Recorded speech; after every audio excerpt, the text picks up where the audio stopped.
sabéis que un poco de levadura leuda toda la masa? Por tanto, quitad la vieja levadura, para que seáis una masa nueva, como sois sin levadura. Porque Cristo, nuestra Pascua, ya ha sido sacrificado por nosotros. Por tanto, celebremos la fiesta, no con la vieja levadura, ni con la levadura de malicia y maldad, sino con el pan sin levadura de sinceridad y verdad.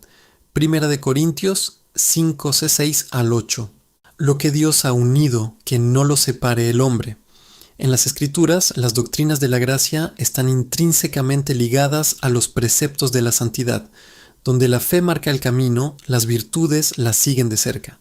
Las raíces de la santidad y la felicidad son las mismas, y en cierto modo son sinónimos. Ha habido quienes han creído imposible que la santidad surja de la predicación de la salvación por la fe. Si se les dice a los hombres que hay vida en contemplar al crucificado, ¿acaso no concluirán que la pureza de vida es innecesaria? Si se predica la salvación por gracia mediante la fe, y no por las obras de la ley, ¿no deducirán que no necesitan obedecer a Cristo, sino que pueden vivir como les plazca? La mejor respuesta a esto se encuentra en la vida piadosa, honesta y sobria de quienes son más celosos del Evangelio de la gracia de Dios. Por otro lado, ha habido quienes, con espíritu antinomiano, se han atrevido a afirmar que, puesto que son salvos y Cristo ha consumado su obra, de modo que nada queda pendiente por mérito alguno, pueden actuar como les plazca, ya que no están bajo la ley, sino bajo la gracia. Nuestra respuesta es que la fe que salva no es una fe improductiva, sino que siempre produce buenas obras y abunda en santidad. La salvación en el pecado no es posible. Siempre debe ser la salvación del pecado. Es tan absurdo hablar de libertad mientras un hombre aún está encadenado, o jactarse de la curación mientras la enfermedad empeora, o glorificar la victoria cuando el ejército está a punto de rendirse, como soñar con la salvación en Cristo mientras el pecador sigue dando rienda suelta a sus malas pasiones. La gracia y la santidad son tan inseparables como la luz y el calor en el sol. La verdadera fe en Jesús conduce, en todo caso, al rechazo de todo camino falso y a la perseverancia en la senda de la santidad hasta el final. El apóstol Pablo, al mostrar a los corintios cuán equivocados estaban al tolerar a una persona incestuosa entre ellos, comparó el espíritu de impureza con una levadura maligna. Entonces la levadura le sugirió la Pascua y, deteniéndose un momento, aplicó el simbolismo de la fiesta pascual para hacer su argumento aún más convincente. Les exhortaba a la pureza por toda razón imaginable, y su aguda visión vio un argumento en la celebración de la Pascua. Al usar este simbolismo, me proporciona otra prueba de que, junto a cualquier pasaje bíblico donde se garantice la seguridad del creyente, seguramente se encontrará la santidad necesaria junto a ella. Aquí tenéis en la Pascua un pueblo favorecido, a salvo bajo la sangre rociada, a salvo en esa hora terrible cuando la espada del ángel destructor fue desenvainada. Pero encontráis que la gente se ocupaba en purgar la levadura contaminante de sus casas. No fueron salvados por purgar la levadura, sino que fueron preservados por la sangre rociada. Fueron obedientes al precepto divino y se deshicieron diligentemente de lo corrupto y prohibido. La pureza de la casa, libre de levadura, iba de la mano con su protección mediante la sangre. Esta mañana, en primer lugar, consideraremos la feliz condición de los creyentes. A continuación, el santo deber que se les ha encomendado, que va de la mano con su privilegio, y en tercer lugar, mostraremos cómo su felicidad y santidad, su santidad y felicidad se influyen mutuamente. Primero, se nos ha presentado la feliz condición de todos los verdaderos creyentes en Cristo. Cristo, nuestra Pascua, ha sido sacrificado por nosotros, por lo tanto, celebremos la fiesta. El estado habitual y normal de un cristiano es el de celebrar una fiesta con total seguridad.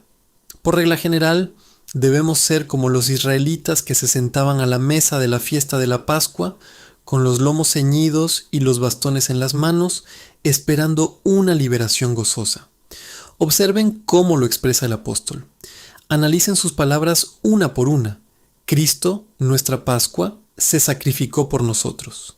Nuestra Pascua, aquello por lo cual la ira de Dios se aparta de nosotros, que merecemos su venganza completa. Se apartó del Cordero de Dios y por lo tanto se aparta de nosotros. Cristo es sacrificado o inmolado. Su vida es arrebatada porque se entregó por nosotros. Su vida y su sangre, sí, su ser más auténtico, lo entregó por nosotros. La expresión por nosotros implica sustitución. Cristo se sacrificó por nosotros o en lugar de nosotros. Jamás deberíamos pensar en decir que Pablo fue sacrificado por nosotros, aunque es cierto que Pablo entregó su vida por la Iglesia de Dios para promover los intereses de los fieles, y en cierto sentido, puesto que sus esfuerzos transmitieron el Evangelio, murió incluso por nosotros. Pero usamos el término de forma tan general y correcta en el sentido de sustitución, que no deberíamos pensar en aplicarlo a nadie más que a nuestro Señor, quien, en el sentido más pleno, fue sacrificado por nosotros. Él es el Cordero de nuestra Pascua, sacrificado en nuestro favor, para que no fuéramos sacrificados, asados en el fuego del sufrimiento, para que pudiéramos ser libres. Es mediante el proceso de sustitución que, según abundantes escrituras, los pecadores creyentes son perdonados en el juicio y por lo tanto escapan de la condenación eterna, porque también Cristo padeció una sola vez por los pecados, el justo por los injustos, para llevarnos a Dios. Al que no conoció pecado, por nosotros lo hizo pecado, para que nosotros fuésemos hechos justicia de Dios en él. Cristo nos redimió de la maldición de la ley, haciéndose maldición por nosotros, pues escrito está: maldito todo aquel que cuelga de un madero.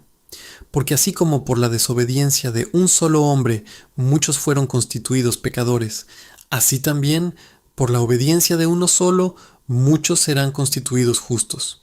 Nadie puede dudar de esta doctrina si cree en la palabra del Señor por medio del profeta Isaías en su capítulo 53. Mas Él fue herido por nuestras rebeliones, molido por nuestras iniquidades. El castigo de nuestra paz fue sobre Él, y por sus llagas fuimos nosotros curados. Todos nosotros nos descarriamos como ovejas, cada cual se apartó por su camino. Mas Jehová cargó en Él el pecado de todos nosotros. Verá Él el fruto del trabajo de su alma, y quedará satisfecho. Por su conocimiento justificará mi justo siervo a muchos, porque Él llevará las iniquidades de ellos. Él fue contado entre los transgresores, y llevó el pecado de muchos, e intercedió por los transgresores. Nuestra gran alegría es que el sacrificio por el cual somos perdonados ya ha sido sacrificado. No se espera ni se requiere ninguna nueva víctima. El sacrificio por el cual somos liberados está completo.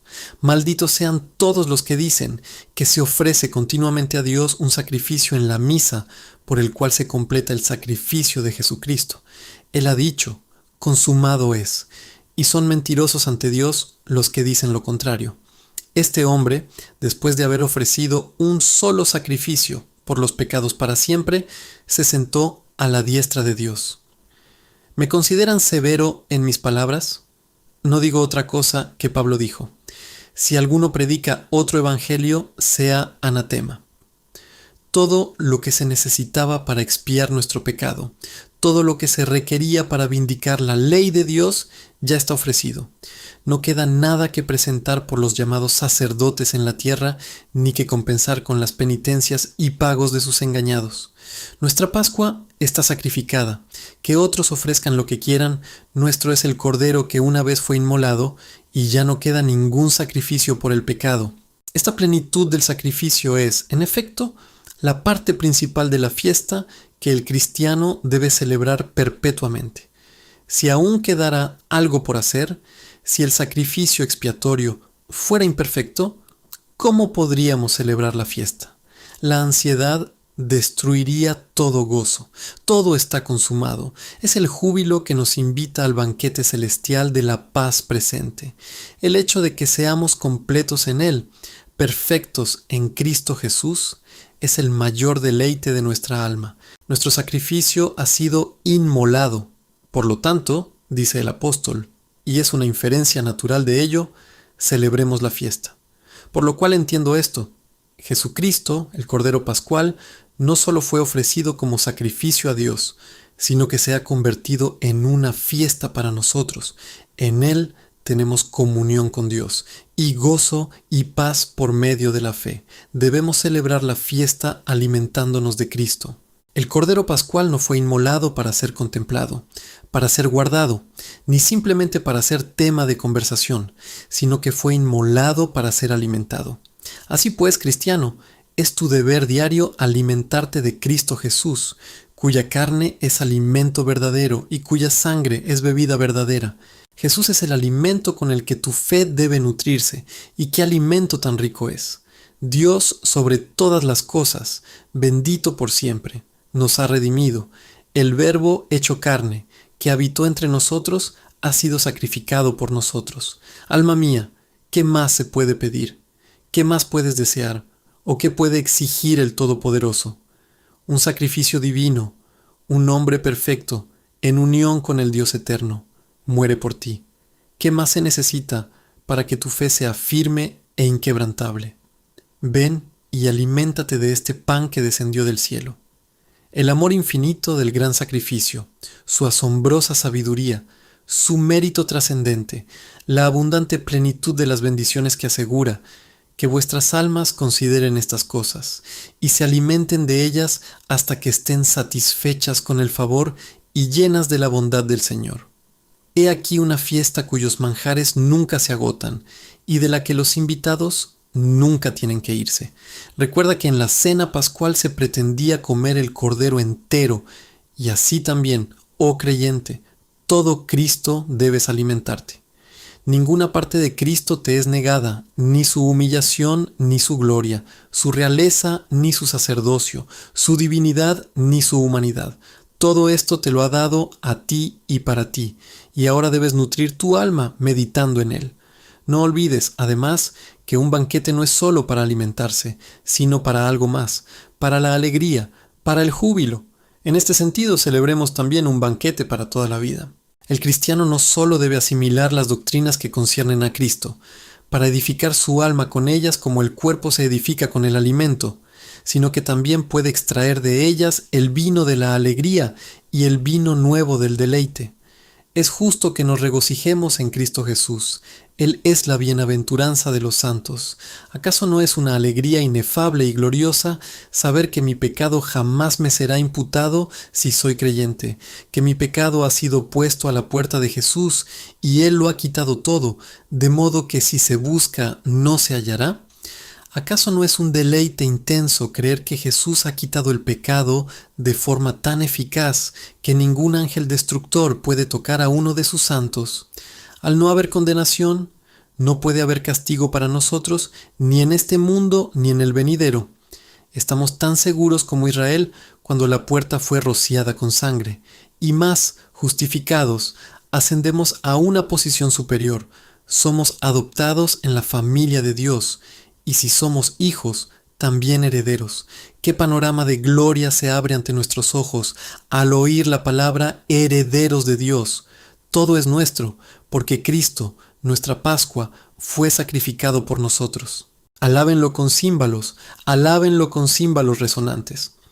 Sin duda, debe haber una emoción de deleite creada por verdades tan grandiosas, por bendiciones tan inestimables como aquellas de las que participamos. No tratemos nuestra religión como una simple comida para nuestras almas, sino como un santo banquete de vino en el que nuestras almas puedan regocijarse en gran manera. Cuando los judíos se reunían en la Pascua, vemos que acostumbraban cantar. No cerraban la cena pascual sin cantar algunas partes del gran Halel, que consistía en los salmos al final del libro, dedicados a la alabanza de Dios. Celebremos la fiesta de la misma manera, alimentando nuestras almas con el sacrificio de Cristo, alegrando nuestros corazones al reflexionar sobre la bendición que esto nos ha traído, y sin olvidar jamás glorificar a Jehová, el Padre, el dador de Cristo, el fundador del pacto, nuestro Dios en Cristo Jesús. Que vuestras alabanzas nunca cesen. Recordad con qué comencé, que cuando el apóstol dice, celebremos la fiesta, habiendo extraído esa exhortación como una inferencia del hecho de que la Pascua es sacrificada, no quiere decir celebremos la fiesta a veces, sino que celebremos siempre. Nuestra Pascua es perpetua, no tiene tiempos ni estaciones, es para toda la vida. Saludad a vuestro Dios cada mañana con vuestro himno de alabanza, vosotros los redimidos. Que el sol no se ponga sin otro himno de acción de gracias. Alábenlo, alábenlo, alábenlo. Que sus alabanzas sean incesantes como sus misericordias. Oh, por la vida del cielo en la tierra, estar siempre alabando a Dios. Nuestro sacrificio ha sido inmolado. Por lo tanto, celebremos esta fiesta de adoración diaria y agradecimiento constante a aquel que pasó de largo con misericordia cuando pudo habernos castigado con ira. En la Pascua, el judío devoto acostumbraba a enseñar a su familia el significado de la fiesta. Los hijos dijeron, ¿qué significa esta ordenanza? Entonces el padre les explicó cómo salieron de Egipto, diciendo, con mano poderosa y brazo extendido, Jehová nos sacó, y la noche en que hirió a los primogénitos de Egipto, no nos hirió, porque el cordero fue sacrificado, y cuando el Señor vio la sangre en la puerta, pasó de largo. Que sea parte de nuestra fiesta continua, y no conozco un deber más grato, contar a los demás lo que nuestro Señor Redentor ha hecho. Muchos de ustedes necesitan ser motivados a este grato deber. Cuando logren superar esos malos hábitos cobardes, pues no puedo evitar pensar que lo son en muchos de ustedes, que les impiden alabar a Jesús, encontrarán dulce contar a sus hijos y parientes la historia del sacrificio expiatorio. Al bendecirlos, obtendrán una doble bendición en sus propias almas, y si el Espíritu Santo se digna bendecir su enseñanza para la salvación de sus semejantes, serán verdaderamente felices. No piensen que los exhorto a celebrar la fiesta cuando asisten a la cena del Señor. No me refiero en absoluto a esa fiesta emblemática. Me refiero a nuestra comunión diaria con Jesús a lo largo de la vida. Cristo, nuestro sacrificio, fue inmolado por nosotros. Por lo tanto, celebremos la fiesta. La inferencia es de fuerza continua. ¿Cuándo fue inmolado Jesús? ¿Acaso no fue inmolado en este momento? ¿No se consumó su sacrificio en la cruz del Calvario? Por tanto, celebremos siempre la fiesta, porque el Cordero siempre es inmolado. Nuestra observancia de la fiesta no es cuestión de tiempos y estaciones, de festivales y días festivos, es siempre nuestra posición. Oh vosotros que andáis con la cabeza gacha como juncos, y sin embargo sois el verdadero pueblo del Señor, quisiera poner mi mano sobre vuestros hombros y deciros, Cristo, nuestra Pascua, ha sido sacrificado por nosotros, por tanto celebremos la fiesta. ¿Por qué deberíamos yacer en la mazmorra cuando la libertad es nuestra? ¡Ay!, dice uno abatido, tengo tantas corrupciones. Sé que las tienes, mi querido hermano. Hablaremos de eso directamente, pero Cristo, nuestra Pascua, ha sido sacrificado por nosotros. Por tanto, celebremos la fiesta. Pero tengo tantos problemas y soy tan pobre. Así les ocurría a muchos israelitas. Pero cuando sacrificaban el Cordero Pascual, celebraban la fiesta. Así que, a pesar de todas estas cosas que os entristecen, debéis celebrar la fiesta, porque nuestra Pascua ha sido sacrificada. Todas mis preocupaciones, dice uno. ¿Qué tiene que ver un creyente con las preocupaciones? No está escrito, encomienda al Señor tu carga, Él te sustentará. Jamás permitirá que el justo sea conmovido.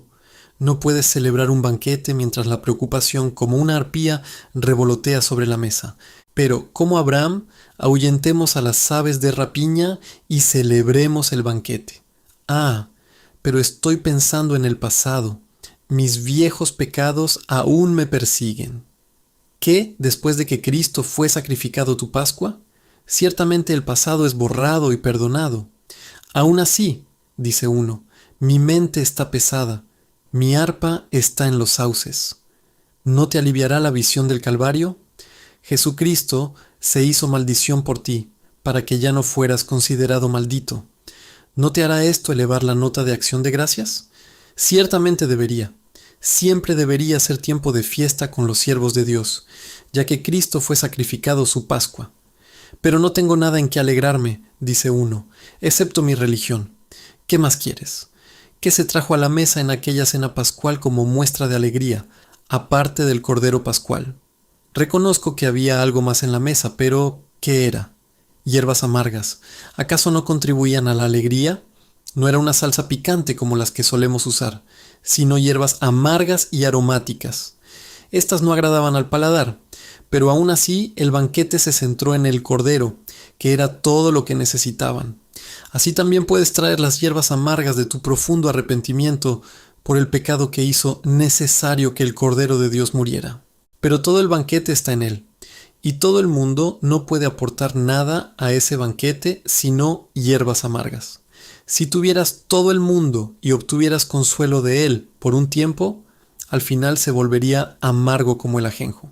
Amargas deben ser todas las cosas bajo el cielo. Solo Jesús es el verdadero banquete.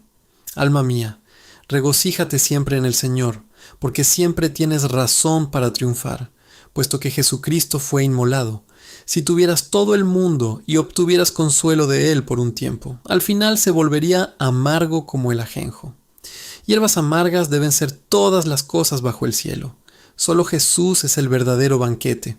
Alma mía, regocíjate siempre en el Señor, porque siempre tendrás motivos para triunfar, puesto que Jesucristo fue asesinado. Punto 2. Junto a la imagen del banquete de toda la vida, encontramos un deber sagrado que se nos encomienda.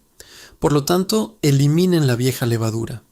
Celebremos la fiesta, no con la vieja levadura, ni con la levadura de la malicia y la maldad, sino con la levadura de la sinceridad y la verdad. Creemos que en las Escrituras, en todos los casos, solo hay una excepción: la levadura se usa como símbolo del pecado. Esto se debe, en parte, a su acidez. Nosotros, impregnados del mal, al principio encontramos la levadura algo aceptable, pero Dios, que aborrece todo mal, la desecha en todas sus etapas. El pecado, que por un tiempo puede parecer agradable, pronto resultará nauseabundo incluso para el pecador. Pero el más mínimo grado de pecado es aborrecible para Dios. No podemos comprender cuánto odia Dios el pecado. Lo aborrece con toda la intensidad de su naturaleza infinita. No puede contemplar la iniquidad, le es detestable. El fuego de su ira arderá eternamente contra ella, porque el pecado es infinitamente repugnante para su naturaleza pura y santa. Por eso la llama levadura, pues, debido a su acidez. Además, la levadura es fruto de una especie de corrupción y tiende a una mayor corrupción. El pecado es una corrupción que disuelve el tejido mismo de la sociedad, disuelve la constitución del hombre. Donde quiera que penetra en nuestra naturaleza, la desorganiza, la desarticula, destruye su excelencia y envenena su pureza. La levadura también se propaga con facilidad. No importa cuán grande sea la cantidad de harina, la levadura se abrirá paso. No existe un dicho que diga hasta aquí llegarás y no más allá, pues un poco de levadura fermenta toda la masa. Así sucede con el pecado. Cuando la levadura habitó entre los ángeles, arrastró a multitud de ellos al infierno. Una mujer pecó, y toda la raza humana fue fermentada por su culpa. Un solo pecado penetra en la naturaleza, y ésta se deprava por completo, corrompiéndose de principio a fin por la influencia de la levadura.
Generalmente se hacía por la noche con una vela, y los sirvientes y demás acompañaban al cabeza de familia en la búsqueda.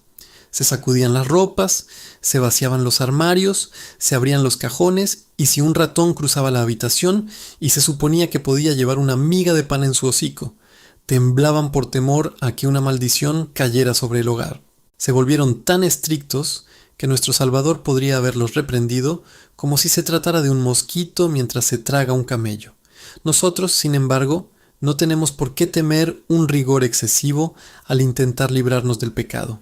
Con el mismo escrupuloso cuidado con que el israelita extirpó la levadura de su casa, debemos extirpar todo pecado de nosotros mismos, de nuestra conducta y de nuestra vida. Esta es, pues, una tarea que se les presenta, hermanos míos. Tengan en cuenta que no les exhortamos a extirpar el pecado para salvarse a sí mismos, pues Cristo, nuestra Pascua, fue sacrificado y nuestra salvación está asegurada, sino que, una vez hecho esto, para que podamos celebrar la fiesta y disfrutar plenamente del gozo de la salvación, debemos extirpar la levadura del pecado. Podemos suponer que el amo de casa judío pronto desecharía todos los panes leudados que quedaban en la casa. Así como ustedes y yo, cuando nos arrepentíamos del pecado, abandonamos de inmediato todos aquellos pecados externos graves en los que antes nos complacíamos. Algunos de ellos jamás nos han tentado de nuevo. La embriaguez, la blasfemia, la impureza. He conocido hombres que abandonan estos pecados de inmediato, en un instante, y parecen liberarse de su poder para siempre. Quizás quedaban algunas migas de pan sueltas que los niños habían dejado. Estas también se apartaban. Así, puede haber ciertos pecados menores en el juicio del mundo que el cristiano, al convertirse, no abandone la primera semana. Pero cuando los descubre, dice: debo acabar con esto. Cristo, mi Pascua, ha sido ofrecido. No puedo cometer esta maldad. Soy hijo de Dios. Se espera más de mí que de los demás. Pero el mayor problema lo causarían las pequeñas migas de levadura. Estas podrían estar escondidas en la alacena, y quizás pasaría mucho tiempo después de que comenzara la búsqueda, antes de que el dueño de la casa las descubriera. Pero cuando lo hizo, dijo: quítenlas, no deben quedarse. Y amados, muchos cristianos no han descubierto la pecaminosidad de algunas acciones hasta años después de su conversión. Soy muy consciente de que ciertos asuntos a los que no les daba mucha importancia hace años, ahora me preocupan profundamente. Al comprender ciertos pecados, por gracia los he apartado, y espero que, mientras viva, encuentre algo que, visto con mayor claridad y desde una perspectiva más elevada, se revele como pecado, y deseo que la gracia me ayude a erradicarlo. No debemos dudar ni un instante, no debemos conservar ni una pizca de la levadura maligna, debemos desear fervientemente eliminarla por completo.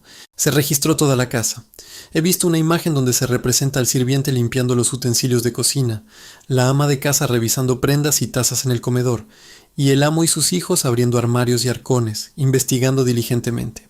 Un cristiano puede sentir que se ha librado de toda la levadura de su negocio, que es recto y honesto, y que su sistema de negocios es justo. Sin embargo, puede que haya levadura en su casa, pues los hijos no son corregidos, se ignora el sábado o se descuidan las almas de los sirvientes. Quizás, en cambio, el hogar esté bien, y entonces puede que haya levadura en el dormitorio. Tu conversación contigo mismo y con Dios puede estar en un estado lamentable.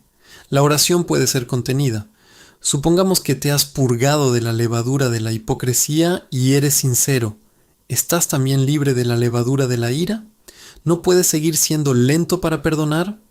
¿Estás libre de la levadura del orgullo o de la codicia? Cada parte de nuestra naturaleza necesita ser examinada. Las riendas, el corazón, el juicio, todo debe ser limpiado. Purga la vieja levadura donde quiera que haya penetrado. Debe irse, o de lo contrario, aunque estemos seguros bajo la sangre, no conoceremos ni disfrutaremos de nuestra seguridad. El banquete no puede celebrarse mientras la vieja levadura se deje voluntariamente dentro de nosotros. Te dije que el cabeza de familia solía realizar la búsqueda, que tus mejores facultades de juicio se ejerzan sobre ti mismo, mi querido hermano. Muchos ejercitan su entendimiento criticando a los demás, pero no se juzgan a sí mismos de la misma manera.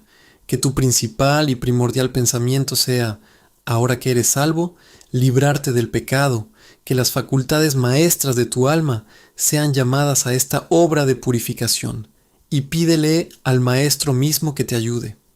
¿Acaso no se sienta Él como refinador para purificar a los hijos de Leví? Examíname, oh Dios, pruébame y conoce mis caminos.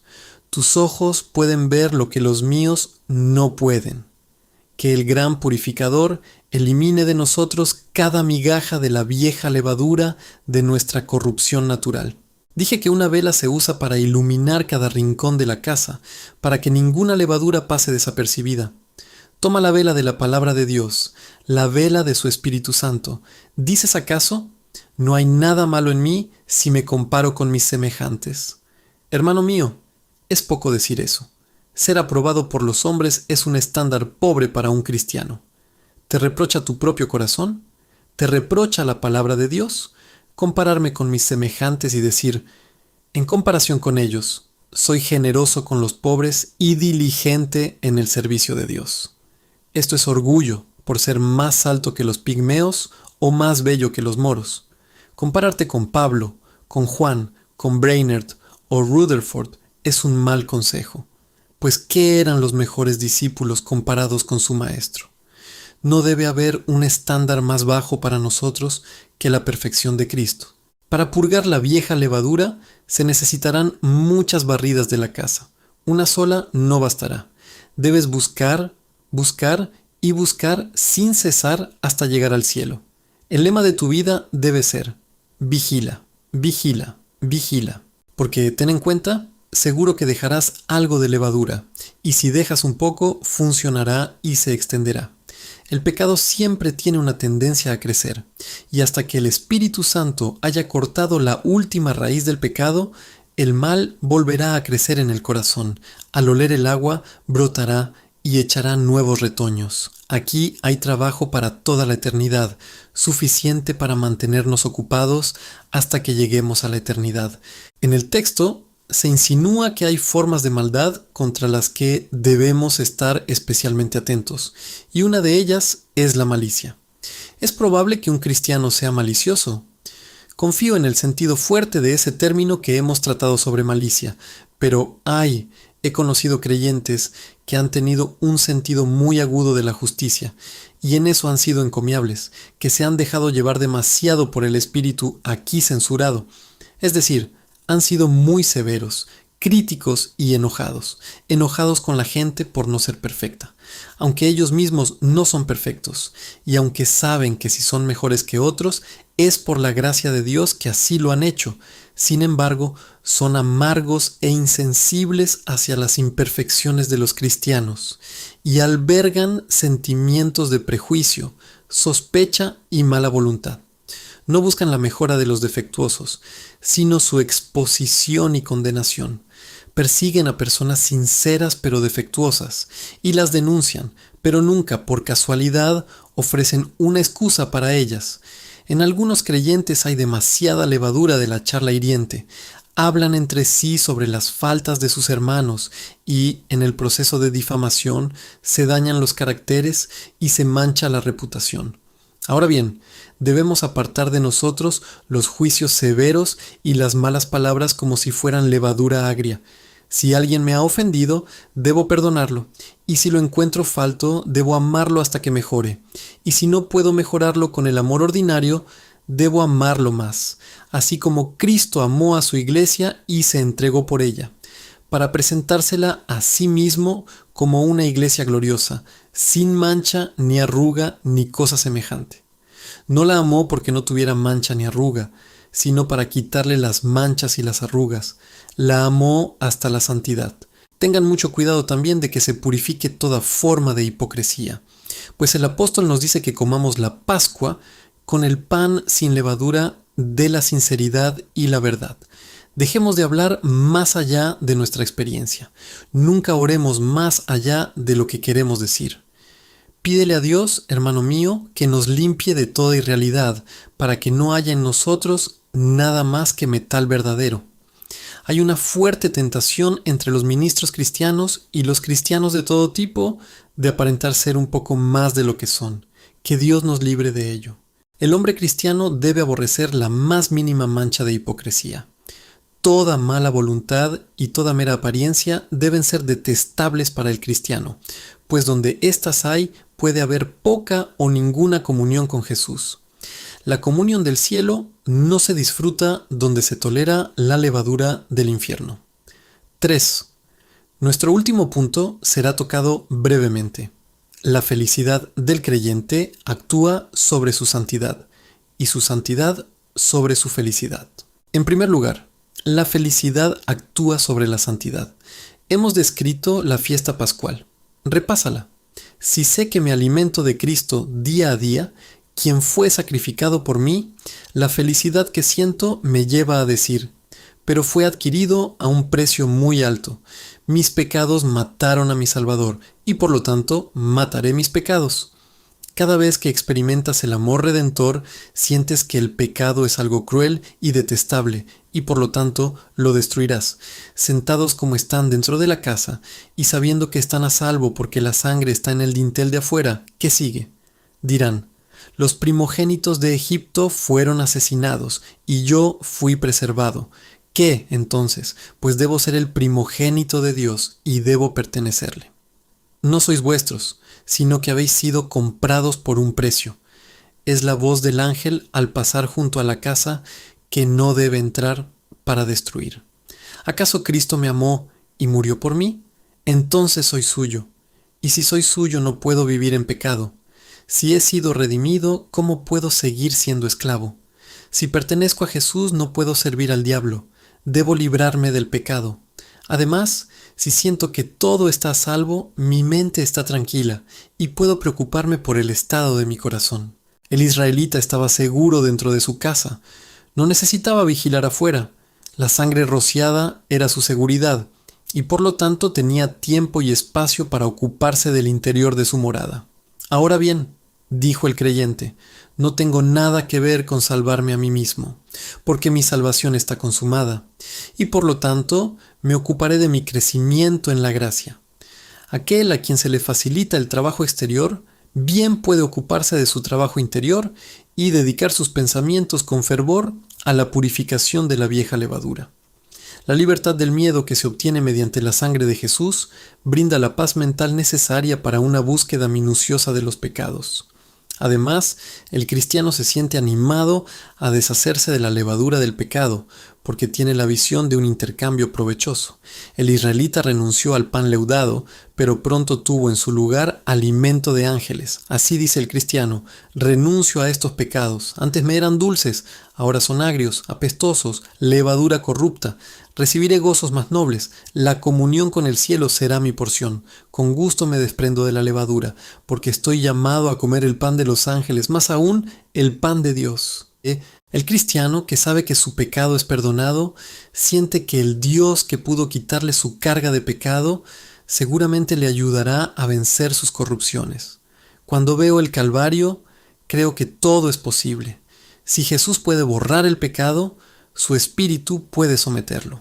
La santa paz creada en el alma al alimentarse de Cristo fortalece el espíritu para la lucha contra el pecado arraigado.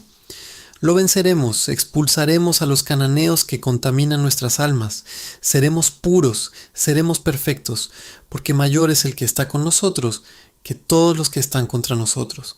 Así que, como ven, nuestra felicidad, en muchos sentidos, promueve nuestra santidad.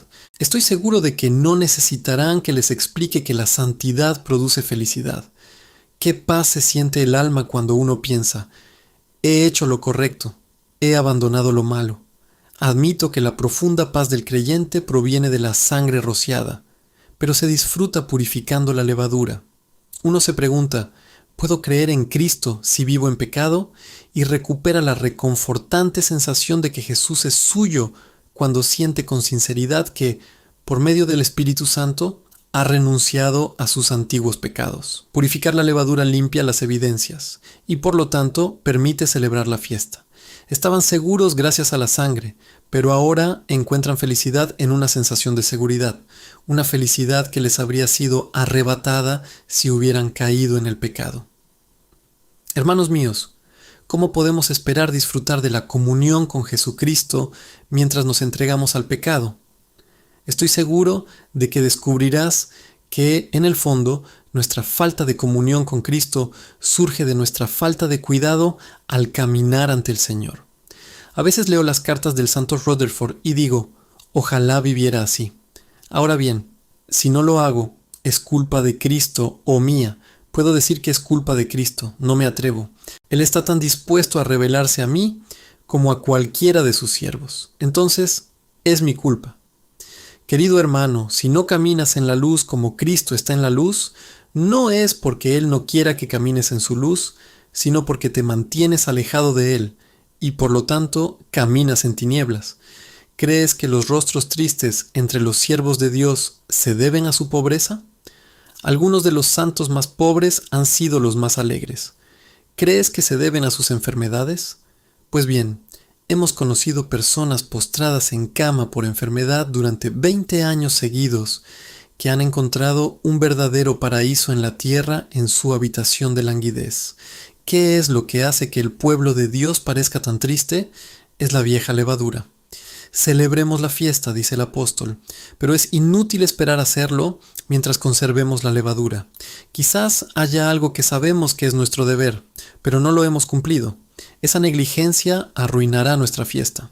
El que conoce la voluntad de su amo y no la cumple, será azotado con muchos azotes. ¿Serán estos azotes en el otro mundo? No lo creo. Es en este mundo donde los creyentes que se desvían serán castigados, y muy a menudo la depresión, las pérdidas y los duelos les sobrevienen a los cristianos porque han violado conscientemente su conciencia al descuidar un deber o permitir un pecado. Jesús no se relacionará con quienes descuidan su voluntad. Jesús no tolerará la levadura donde está. Si toleras lo que le repugna, no esperes una palabra de consuelo de su parte. Si actúas en contra de Él, Él actuará en contra de ti. ¿Pueden dos caminar juntos si no están de acuerdo? Quisiera expresarles con mucho afecto estas reflexiones, pues las he interiorizado en mi propio corazón. Temo que no disfrutaremos de la bendición que hemos recibido como iglesia a menos que haya entre nosotros un mayor celo por la santidad. Temo que algunos de nosotros carezcamos de utilidad espiritual, porque no velamos contra el pecado. ¡Oh! Mantén tu conciencia sensible, cuidado de que se endurezca. Es como el estanque en invierno. Al principio se forma una capa muy fina de hielo, pero después toda la superficie se endurece lo suficiente como para soportar medio pueblo. Cuidado con esa capa fina sobre tu conciencia. Mantén tu corazón sensible ante Dios, dispuesto a ser conmovido por el más leve soplo de su espíritu. Pide ser como plantas sensibles, que se marchiten al contacto con el pecado y solo se abran en la presencia de tu Señor y Maestro. Que Dios te lo conceda. Que Dios te lo conceda. Por amor de Jesús. Amén. Muchas gracias por escuchar Audio Lectura Cristiana. El Señor les bendiga, amados hermanos. Hasta la próxima.